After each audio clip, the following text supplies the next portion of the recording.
Hi there again. This is Don Morgan again with Carb Watchers. I wanted to talk today a little bit about something that's affecting millions of Americans every year, and we all know someone that's been affected by either Alzheimer's or some form of dementia.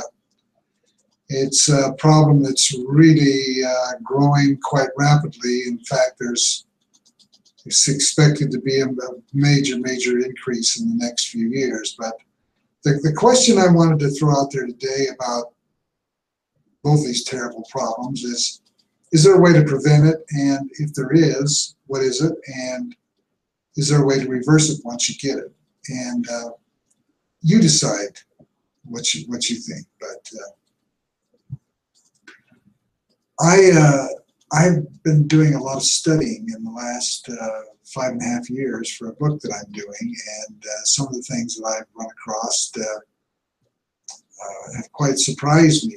I found that our body is able to withstand a lot of abuse, but unfortunately the high concentrations of carbohydrates and sugars is not something that our bodies take very kindly to. And but anyway, let's talk about this for a sec. Here's something to ponder. Are there any people in the world today that don't have Alzheimer's or dementia or problems like that? And the answer to that question is yes. And who are they? Well, the true Inuit Indian or the true Eskimo is one. I'm talking about the ones that aren't touched by our Western world, that don't have access to the McDonald's and the 7-Elevens, that are eating their natural food that they eat, which is essentially fats and seals and caribou, whale blubber, narwhals, salmon. Anyway, you get the idea. In these remote villages, they have no way of getting any fruits or vegetables of any kind, and yet they thrive and survive and don't have the diseases we have, and they don't have the Alzheimer's and the dementia that we have here. Another one is the Maasai tribe in Africa. They're a nomadic group, and you've seen them probably on National Geographic. We're very tall, very slender, very on the very far left of the BMI index, and they're very happy. They're very healthy, have all their teeth, but they're not subject to our modern Western diets either. And I ran across something the other day that was really quite interesting. Those of you that have watched some of these videos know that I believe strongly in the ketogenic diet. And my cardiologist, I went to a health fair for AARP, United Healthcare, and I had a blood draw as the first one in line, and I told them that I was on no medications. I had been on 11 different medications at one time and was off of all of them, and they drew my blood, and my triglycerides and my cholesterol and everything was so low that they thought the machine was broken.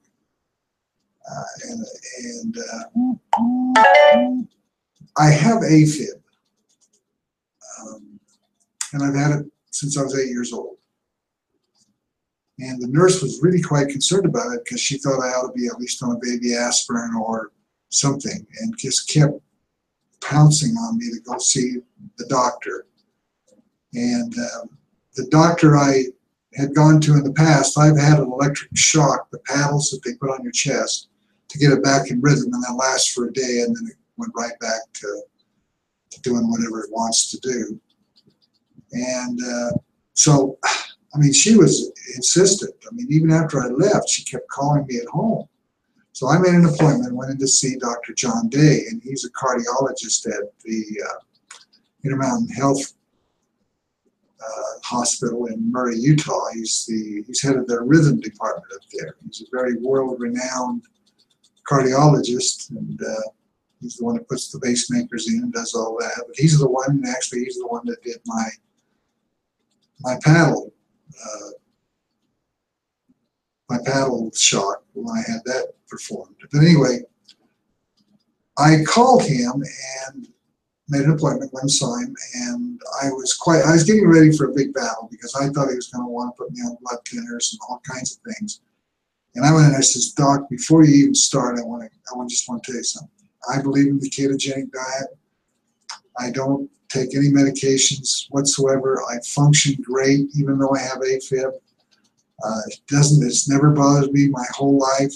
And quite to my surprise, he just said, well, look, he says, I have many patients that are in the same boat that you are, and we do not want them to take on medications that they don't feel comfortable with. So he just kind of dismissed it, and I could hardly believe it, but I was ecstatic and left. And then a few days ago, maybe a couple weeks ago, I signed up for a newsletter that he was doing. And, I started seeing a lot of things in there that were quite shocking. This doctor is not pushing medicine. I mean, I'm not saying he doesn't prescribe medicine, but he's not pushing medicine. He's looking more for natural cures, which I think is quite unusual. I think I'm just really pleased to see that. Well, anyway, he sent me an invitation to a book signing. And I went up to this book signing in Salt Lake last Thursday, just a few days ago, Thursday evening. And he's written a book. It's called The Longevity Plan. And it's 7 life transforming lessons from ancient China. And he found a village in China that's about 70 miles from the Vietnamese border. And it was very isolated when he first started going there. It took him 5 years to write the book. Well, he was fascinated because he had heard that these folks had the largest concentration of centenarians in the world. To give you an idea, in the U.S., according to his book, about 1 out of 4,700 Americans live to be 100 or more. And in a little town, a little village in Japan where they live to be ripe old ages, 1 in 2,000. And in this village, it's 1 out of 100. So his curiosity was piqued, and he went there to find out. So anyway, he spent 5 years. They've done some extensive studies, and he took the practices of what these folks were doing and came back and did quite an extensive study twice. By the way, you ought to get this book, Longevity Plan, Dr. John Day, and Jane Ann Day, his wife, involved in it. And he observed no heart disease, no dementia, no Alzheimer's. In fact, the people that were living up until who knows when, but way over 100, were not only living that long, but living active, healthy lives. Eating right up to the time that they passed away, working right up to the time, performing kung fu. Him and I don't see quite eye to eye yet. He still villainizes saturated fat. And those of you that follow me know that there's enough studies out there that even the American Diabetes Association is coming around that the ketogenic diet is very, very helpful in controlling weight and also diabetes. It works. It just works. But so I think that alone, those 3 examples, and there are others, would indicate that yes, it can be prevented. Oh, I wanted to bring up one other thing. You may have seen this, but last Sunday, I guess that would be the 11th of June. No, I'm not in June. That would have been the 9th of July. There was you might want to go on to Google and bring up 60 Minutes. They had a little show on there, a little segment on.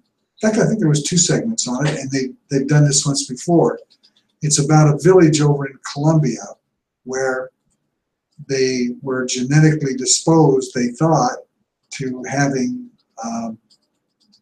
Alzheimer's.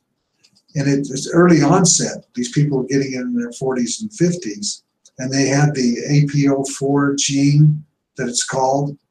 That, in fact, the people, if you watch this, you're gonna see something quite interesting. The researchers and doctors and stuff, hey, they're not in sync on this thing. They really, all this millions and billions of dollars that's been spent on research, they don't really understand it. In fact, they kind of admit that.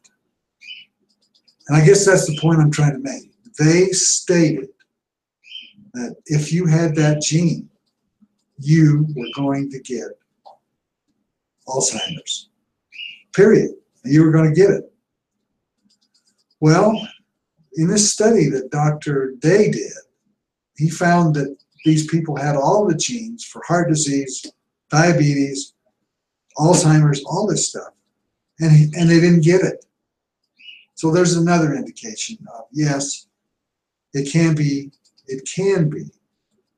prevented. Wouldn't that be wonderful? Don't you know somebody that you would be just wonderful if they could, if they have never gotten it, and there's no need to get it, okay? It's lifestyle. It's about lifestyle. It's what you're eating, and it's what you're not exercising. You're not, the physical activity factor is extremely important here.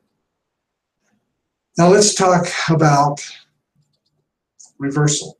Can you reverse Alzheimer's disease? I think if you were to ask your doctor, he'd say no. Okay. Well, I don't think that's right either. I think it's proven, and I want to give you some information that you can look up. It's on my website, by the way. If you go in there and look around a little bit, www.carbwatchersutah.com. That's C-A-R-B Watchers, W-A-T-C-H-E-R-S,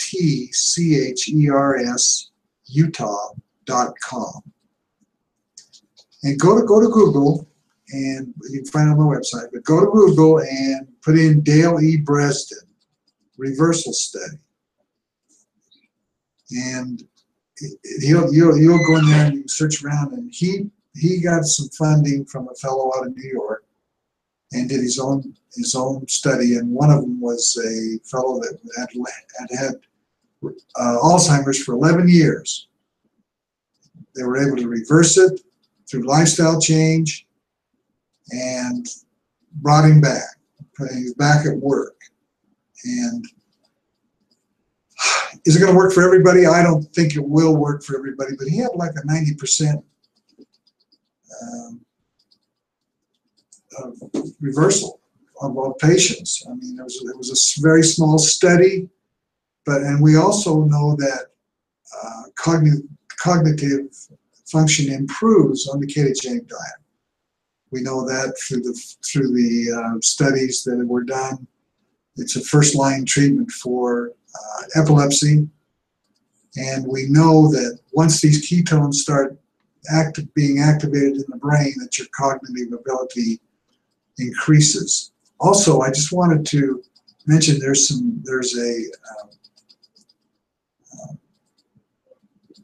butyrate product out there, hydroxybutyrate product that you can buy. There's a multi-level one. There's a couple others that you can buy. It's a powder, then you mix it and drink it, and it puts you in ketosis immediately, and you don't have to go through the 3-day process to get there, or 3 days of fasting to get there. It'll put you in there right away. But yes, the other answer to that question is yes, you can reverse it. So let's do it. Let's quit it. Let's stop this nonsense. Talking about there's no hope for the people that are prone to get Alzheimer's. There's no reason to get it, or dementia, or And once you get it, there's no reason why we can't just reverse it. Okay. Well, thanks. I hope that that makes you realize that we can do this. Okay. So give me some feedback on this stuff, you guys. Let me know what you think. Send me an email. And by the way, we're working with some people right now, and we're helping them improve their cognitive function. We know that it can be done. So get in contact with me. We can help somebody. If you've got somebody that's got this disease, we can help them with it. If you think you might be headed toward that, we can help you ward it off. Okay? Thanks a million, you guys. Talk to you later.